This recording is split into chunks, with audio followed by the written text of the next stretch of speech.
Eu me definiria como um sonhador.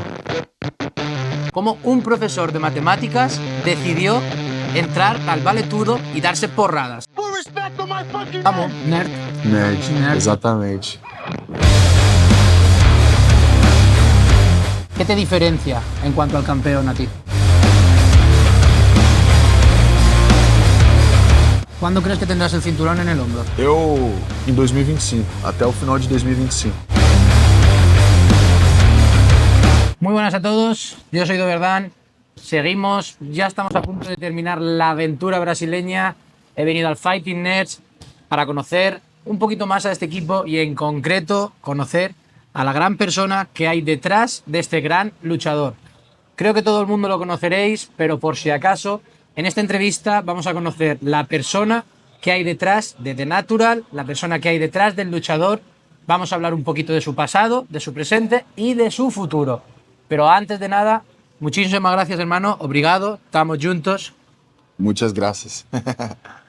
Eu vou tratar de falar portugués, Legal. mas eu vou falar portugués, eu vou hablar en español para las dos gentes. Ok. ¿Ok? La primera pregunta que me gustaría preguntarte es: ¿quién es Caio Borralho? ¿Quién es você? Caio Borralho. Caio Borralho é um moleque que veio do Nordeste. Um moleque sonhador que sempre gostou de luta, de filmes de luta. Jack Chan, Jean-Claude Van Damme, todos esses caras. Bruce Lee. Sempre foi um moleque que teve medo de lutar, que teve medo de confrontos, que teve pouco controle emocional e que achou na arte marcial uma saída para ele combater tudo isso. E sempre tive um sonho de ser notado através disso. Tive sonho de chegar no UFC, de ser campeão do UFC. Vim do Nordeste, já estou em São Paulo há 10 anos. 7 anos depois que eu cheguei, consegui meu contrato com o UFC. E agora estamos aí em quinto do mundo. Tá bom. Vamos a hablar dentro de un poquito de UFC, pero antes de hablar de UFC, la gente te conoce, la gente sabe que eres profesor. Creo que la gente que te mire pensará que eres una persona inofensiva. Y te quiero preguntar precisamente por eso. ¿Cómo un profesor de matemáticas decidió entrar al vale tudo y darse porradas? ¿Qué te llevó a este mundo? Então, eu sempre lutei judô, minha vida toda. Eu fiz judô desde os 6 anos de idade. Minha mãe queria que eu controlasse um pouco, aprendesse um pouco sobre disciplina, sobre um pouco de controle emocional e tal. Eu era um moleque cheio de energia, um moleque levado. E competi judô minha vida inteira. Mas sempre gostei de luta, sempre gostei da porrada, de filmes de luta, né? Jack Chan, Jet Li, Bruce Lee, Jean-Claude Van Damme. E depois, numa competição de judô, eu perdi por armlock, por chave de braço. Ah, comprendo. E aí o meu treinador, meu sensei do judô na época falou: agora você só treina judô se treinar jiu-jitsu. Então eu migrei pro jiu-jitsu, comecei a treinar, eu odiava de início, não tinha vontade de treinar, gostava de judô mesmo. Mas aí eu fui pegando gosto, fui treinando bastante jiu-jitsu, competindo. E na mesma turma de jiu-jitsu, do lado tinha uma turma de Muay Thai. Ah, entiendo. E aí eu ficava olhando, namorando aquela turma e tal, e falei, pô, vou tentar um dia. Aí tentei, com mais ou menos uns 45 dias, quase 2 meses de treino, eu fiz minha primeira luta amadora de kickboxing. Eu nocauteei no segundo round. E foi uma sensação incrível ver todo mundo gritando pra mim, pô, que antes era um menino que tinha medo de confronto, que tinha medo de lutar, medo de se machucar. Tava, pô, nocauteando um cara mais pesado que ele numa luta de verdade. E aquela sensação tomou conta de mim e eu falei, pô, quero sentir isso pro resto da vida. Quero ser lutador de MMA, porque eu tenho judô, jiu-jitsu, né? Agora Muay Thai, então, pô, vou pro UFC, quero ser campeão, quero ser o melhor, quero ser campeão do mundo. Tá bom. Antes eu queria ser atleta olímpico de judô, mas acabei que não consegui chegar, então quis ser campeão do UFC, quero ser campeão do UFC. Entiendo, y creo que estás en el camino. Las calles de Sao Paulo, bueno, en general las calles de Brasil, si me lo permites, no son las calles de España, son más peligrosas. Al mismo tiempo, como te he dicho, creo que eres una gran persona, eres una bellísima persona, y no sé si tiene algo que ver las artes marciales. Te quiero preguntar, bajo tu punto de vista, ¿crees que la persona que eres a día de hoy son por las artes marciales? Y para ti, ¿cuáles son los valores que transmite las artes marciales? Eu acho que as artes marciais com certeza me moldaram, o atleta e o ser humano que eu sou hoje, principalmente as situações que eu passei na luta e as situações que eu passei fora dela, as lesões que eu tive que superar, a pessoa que eu tive que me transformar para ter a mente boa e passar por essas lesões com confiança, com uma mentalidade boa, positividade. Mas eu acho também que o que me moldou muito foi a educação que a minha família me deu, minha mãe, meu pai, meus avós. Sempre tive uma relação muito próxima deles também. E acho que as artes marciais me passam os valores de comunhão, de ajudar as pessoas, de inspirar as pessoas, principalmente. Eu acho que a gente tem uma grande responsabilidade em inspirar as pessoas. E é isso que eu tento fazer todos os dias. Eu acho que esse é o sentido da minha vida, inspirar as pessoas para melhor. Esse é um dos sentidos da academia Fight Nerds, que é inspirar tantos nerds, tantas pessoas que sofrem de bullying e tudo mais, e eles se inspirarem na gente. Entendo. Então eu acho que o principal valor é esse, né? A disciplina, a comunhão, né? O trabalho em equipe, a aprender a lidar com frustração, com vitória, com derrota, a estar confortável no desconforto e a inspirar as pessoas. A día de hoy estás en Fighting Nerds, como acabas de decir. ¿Qué es para ti Fighting Nerds y por qué decidiste venir aquí? Então, na verdade, o Fight Nerds foi algo criado por mim e pelo Pablo, né? A gente criou meio que junto, assim. Ele tinha a ideia, principalmente da parte técnica e tudo mais. Eu sempre fui um nerd que, dei aula de química, dei aula de matemática, então eu sempre tive essa visão meio analítica sobre as coisas. Eu uso muito isso para os meus estudos hoje de luta. Então, do jeito que eu estudava matemática e química, é o jeito que eu estudo a luta hoje em dia. Então, foi algo criado pela gente, criado assim. A gente foi entendendo que a gente era diferente, que a gente abordava a luta de uma maneira diferente. O Pablo ensinou muito sobre abordar a luta de uma maneira calma, tranquila, fria, né? De não se emocionar antes das lutas, de escolher as melhores opções, de raciocinar mais. Eu sempre tive esse lado nerd, né? De estar sempre no horário, de comer certo, me preparar certo, de buscar cada área da luta, nutrição, preparação física, fisioterapia, buscar na ciência. Eu sempre tive esse lado nerd, meio científico comigo. Então foi algo criado em conjunto que, tá explodindo aí, graças a Deus. Entiendo. ¿Qué te gusta más ser? ¿Profesor o lutador? Acho que lutador. Hoje em dia é lutador, com certeza. Apesar de eu estar trabalhando de treinador de alguns atletas, né? Eu trabalho com a Bruna Brasil, sou um dos treinadores dela. Treinei ela para essa luta aí da Inglaterra. Mas eu acho que o que me completa, o que me faz ser completo é lutar mesmo. Eu acho que a cada luta eu me transformo num ser humano melhor, a cada luta eu conheço uma versão melhor de mim. Então isso realmente é algo que me preenche. Entiendo. Lutar. Entiendo. Como he dicho, creo que a día de hoy, eres uno de los candidatos a llevarte el título.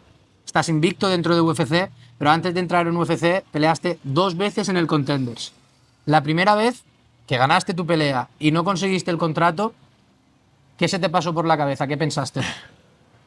Cara, foi uma montanha-russa de sentimentos, né? De repente a gente estava no topo do mundo e depois estava no lugar mais baixo. E eu acho que se não fosse o treinamento mental que eu tenho com o meu treinador Wagner Mota, se não fosse as situações que eu passei na minha vida de lesão e de superar as lesões sempre com a mentalidade positiva, com a mente tranquila que vai dar certo, eu acho que isso foi o que fez eu encarar isso de uma maneira diferente. Entendo. Eu saí da luta, todo mundo triste e tal. Eu mesmo cheguei e falei, não quero ninguém triste aqui. A gente fez nosso trabalho, a gente venceu.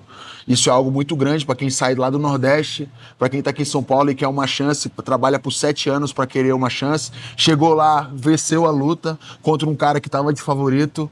Então a gente não tem motivo para ficar triste. Pode ter certeza que esse contrato vai vir pra gente de uma maneira ou de outra. A gente só precisa continuar trabalhando e continuar com a mente positiva e acreditando que vai dar tudo certo. E claro que sempre bate aquela preocupação, aquele lance, o que eu podia fazer? Mas em vez de ficar me vitimizando, eu aprendi com tudo que eu passei na minha vida a sempre buscar a resposta, sempre buscar a solução para o problema e não fazer o problema crescer.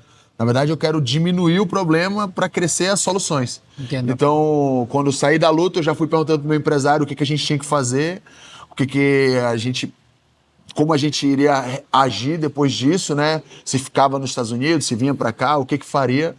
E, resolvi ficar nos Estados Unidos, meus treinadores iam todos voltar para cá. eu ia ficar nos Estados Unidos, ia gastar todo o meu dinheiro da bolsa que eu recebi no contender, eu ia investir para estar nos Estados Unidos e pegar alguma luta de última hora, né? E 2 dias depois veio a oportunidade de lutar de novo no contender, nocauteei no primeiro round e venci e peguei o contrato. Tavo, normalmente a mis invitados me gusta preguntarles, si te tuvieras que definir con una palabra como persona, ¿qué palabra sería? Y si te tuvieras que definir con una palabra como luchador, ¿qué palabra sería? Eu acho que como pessoa eu me definiria como um sonhador. Tavo, Sou um moleque que nunca tive medo de sonhar e sempre sonhei em, em, em ser o melhor, mas esse ser o melhor significa dar meu melhor, o máximo que eu posso, sabe? Então, eu sempre tive muitos sonhos e sempre sonhei em ser um atleta olímpico, dei meu melhor para isso, não alcancei. Sempre sonhei em chegar no UFC, dei meu melhor para isso, cheguei. Sempre sonhei em ser campeão do mundo, tô dando meu melhor para isso e, se Deus quiser, vou atingir isso. Então, eu sou um cara normal, mas que nunca teve medo de sonhar. Sou um sonhador. entiendo. E como lutador, eu acho que eu quero acabar esse esporte, me aposentar como o lutador mais inteligente que já pisou no octógono. Eu quero ser comparado com Georges St-Pierre, Opa. quero ser comparado com John Jones, não de ser o cara mais assustador, o mais forte, o talentoso, ou qualquer coisa, mas o cara que tem o melhor QI de luta. Então acho que se eu fosse me definir como lutador, seria inteligente. Tavo, nerd. Nerd. Nerd. Exatamente. Todavía queda mucho, pero cuando te retires, ¿por qué te gustaría que se te recordara? Por que eu queria? Sí. Porque, primeiro, que a gente consegue inspirar as pessoas assim, e segundo, que uma das missões é a gente mudar a maneira como as pessoas olham o lutador. As pessoas têm muito a visão do lutador, principalmente aqui no Brasil, a visão antiga, né? Daqueles bad boys que brigavam na rua, que não sabem se portar na frente de câmeras, que são marrentos, que sempre cheio de raiva, cheio de traumas. E o quão seria bom e o quão ia ser bom pro esporte, crescer o esporte. Quantos pais não iam querer que seus filhos fizessem um esporte se for um esporte transformador para eles e transformar eles em pessoas cultas, pessoas que, pô, enfrentam seus medos, pessoas que, pô, aprendem inglês, aprendem sobre finanças, aprendem sobre conviver no meio de pessoas, aprendem a falar na frente das câmeras, aprendem a dar entrevista. Então eu acho que a gente mudando essa ideia que as pessoas têm do lutador, de ser um cara bruto e um cara cru, e virar um cara culto, tão culto quanto um médico, quanto um advogado, quanto que seja uma profissão tão honrosa quanto todas essas outras. Eu acho que ser lembrado com isso talvez seja, no Brasil, o início de uma nova era de lutadores. Entiendo. No te voy a preguntar cuál es tu objetivo, porque es evidente, el de todo luchador, ser campeón. Sí que te voy a preguntar qué opinas sobre el campeón y por qué crees que... ¿Qué te diferencia en cuanto al campeón a ti? Eu acho que o Dricos é um cara desengonçado, um cara atlético e não é tão inteligente em cima do octagon, mas é um cara que resolve os problemas. É um cara que tá fazendo o que precisa para estar na posição que tá e não tem ninguém que consiga falar ao contrário disso. Eu acho que ele merece a posição que ele tá, porque quando os desafios foram impostos para ele, ele venceu e ele cumpriu as etapas para estar onde ele tá, então ele merece aplausos e merece o crédito para isso. Mas ainda assim, acho que o meu estilo de luta casa muito para lutar com ele. Ele é um cara que não pensa muito para golpear, eu sou um cara que penso muito para golpear, eu sou um cara que controlo bastante a distância e ele, quando ele vê que a luta em pé não dá muito bem para ele, ele tenta usar o jogo de chão. E o jogo de chão é de onde eu vim, né? O jiu-jitsu, o judô, as quedas. Então, é algo que realmente ele não vai ter essa arma mais quando me enfrentar. E o que me diferencia dele talvez seja isso, o QI de luta. Conseguir levar a luta para onde você quer e não só o resultado. Não que os resultados dele sejam ao acaso, mas não só levar a luta para um acaso e um golpe que muda a luta. Eu acho que eu consigo construir a vitória más do que él. Tavo, ¿cuáles crees que son los pasos, o mejor dicho, cuándo crees que disputarás la pelea por el cinturón? ¿Cuántas peleas crees que te hacen falta? Tal vez próximamente. ¿Cuándo crees que tendrás el cinturón en el hombro? Eu, nas minhas primeiras entrevistas no UFC, em 2022, eu falei que eu estaria com esse cinturão em 2025, até o final de 2025. ¿Aceptaste? Isso foi algo que eu profetizei, que eu falei, que eu joguei pro universo, que eu escrevi, que eu pedi para Deus. E acho que eu tô cada vez mais perto disso. Eu acho que provavelmente não vai ser a próxima, mas vencendo a próxima com qualidade, a outra vai ser inegável a minha disputa de cinturão.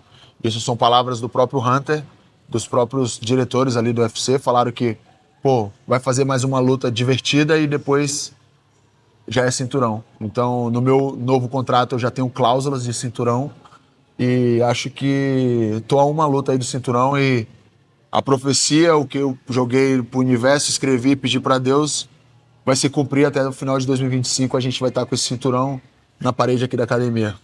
Tabo, Tabo. Has hablado de cláusulas y te quiero preguntar cómo piensas traer UFC a Brasil. Imagino que está dentro de tus planes. Sim, eu, pô, imagino, inclusive, eu não sei se disputar o cinturão no Brasil, porque para disputar o cinturão você tem que é na casa do campeão, né? Normalmente sí. Mas com certeza eu tenho um sonho de defender o cinturão no Brasil. Então, depois de vencer, pegar esse cinturão, não sei se ainda 2025 ou 2026, com certeza trazer essa disputa de cinturão para o Brasil. Eu acho que é algo que vai crescer o esporte no país, eu acho que vai crescer o esporte no meio dos jovens, da molecada que está começando, que vai inspirar as pessoas e conseguir defender a honra do nosso povo e mostrar que existem novas eras e a nova era do MMA brasileiro está chegando. Sim. Então, a gente teve a era do Anderson Silva, José Aldo, que são grandes ídolos, que foram grandes atletas. Eu acho que isso caiu um pouquinho, né, agora, né, mudou um pouco. Eu acho que essa nova era está voltando, a era dos nerds no meio da luta. Tabo. Ahora me gustaría hacer un poquito más de daño y quiero saber que me dijeras, una cosa buena, pero también una cosa mala de Caio Borralho.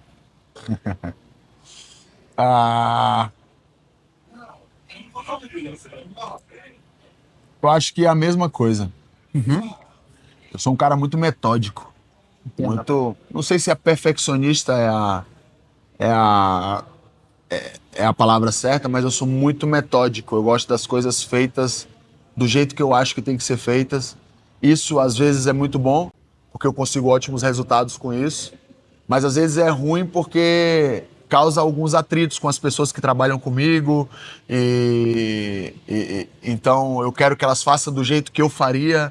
Então às vezes isso pode causar alguns atritos. Eu acho que é o yin yang aí. A mesma coisa que pode ser muito boa, pode ser ruim também. Sí, se puede dar la vuelta a veces también. Exato, exatamente. Mas isso também me força a trabalhar o meu lado humano e a trabalhar esse lado, né? De nem tudo é do jeito que eu quero, nem tudo é do jeito que eu quero que seja feito, que eu posso aceitar maneiras diferentes de fazer desde que chegam ao mesmo resultado. Tá bom. É algo que eu estou trabalhando em mim bastante. También me gustaría saber cuál ha sido la pelea más divertida para ti y la más difícil. Também eu vou botar as duas em uma só. Foi a mais divertida e a mais difícil. E foi essa com o Jared Cannonier, minha última luta. Eu acho que foi um salto muito grande na minha carreira, que estava em top 12. Pô, fui enfrentar um cara que já tinha disputado o cinturão, que já tinha ganhado do ídolo Anderson Silva, que um cara que tem um poder de nocaute muito grande, um cara que ninguém lutou com ele como eu lutei, estando perto dele e causando os danos que eu causei nele.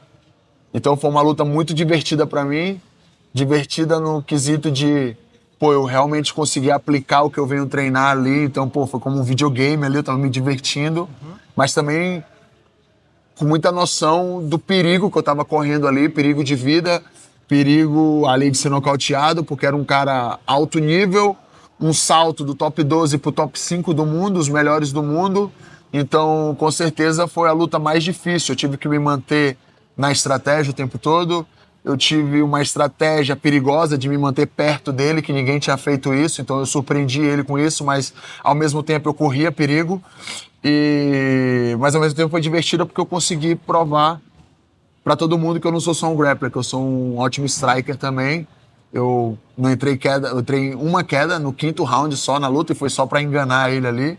Então todo mundo pensou que eu ia botar ele pro chão, usar o wrestling e eu consegui ganhar ele na melhor área dele, que era a parte da porrada.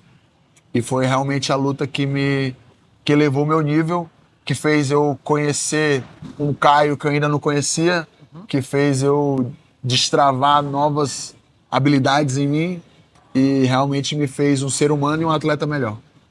Ya por último, para ir terminando, me gustaría saber qué es lo que opinas del MMA en España. En concreto, imagino que conocerás a Ilia Topuria. Me gustaría saber cuál es tu opinión acerca de él. Cara, eu acho que o William é um grande campeão, né? O Topuria. E ele, como campeão, acho que vai crescer ainda mais o MMA na Espanha. Eu acho que já deve estar sendo notado isso, né? Um crescimento, porque a nação, para crescer o esporte da nação, ela precisa de ídolo. E, pô, a gente teve a época no Brasil, a Fórmula 1 cresceu muito quando a gente tinha Ayrton Senna. A gente tinha o Guga, o Gustavo Kirten no tênis. E foi um esporte que cresceu muito no Brasil na época do Gustavo Kirten. O próprio MMA, quando estava com o Anderson Silva, cresceu muito no Brasil também. Então acho que na Espanha não é diferente. Vocês estão com um grande ídolo aí, um georgiano espanhol que representa vocês. E tenho certeza que isso engrandece o esporte. Acho que vão haver mais olhos para o MMA espanhol. E com isso vai ser mais fácil de revelar novos talentos, revelar novas promessas. Acho o estilo do Ilia Topuria muito bom, um cara muito agressivo, muito consciente do combate, nível de jiu-jitsu que as pessoas ainda não conhecem. Para mim, ele tem um jiu-jitsu tão bom quanto o boxe dele e acho que as pessoas vão começar a conhecer esse lado dele também, um lutador completo, que sabe fazer mídia, sabe fazer marketing, sabe se portar na frente das câmeras, sabe vender as lutas, então acho que merece ser o ídolo que é na Espanha e a Espanha merece ter um ídolo como ele. Tavo, por último, para terminar, esa es mi cámara, este es mi micro. La gente que todavía no te conozca, envíales un mensaje. Galera, aqui é Caio Borralho. Obrigado a todo mundo por toda a moral de sempre aí. Obrigado por vocês sempre mandarem energia, mensagens positivas para mim. Pode ter certeza aí que, pô, logo mais eu tô fazendo uma visita aí na Espanha, talvez dar alguns seminários, fazer alguma luta, não sei. Mas muito respeito por vocês e que vocês continuem aí acompanhando a carreira e o meu sucesso. Tamo junto e é nóis. Pues ya sabéis, chicos, si os ha gustado este vídeo, como siempre digo, hay muchas preguntas que me he dejado, las podéis poner aquí abajo en los comentarios. Por supuesto, os pondré aquí las redes sociales de este gran hombre y las del Fighting Nerds. Muchísimas gracias, no te calles, estamos juntos. Ossa!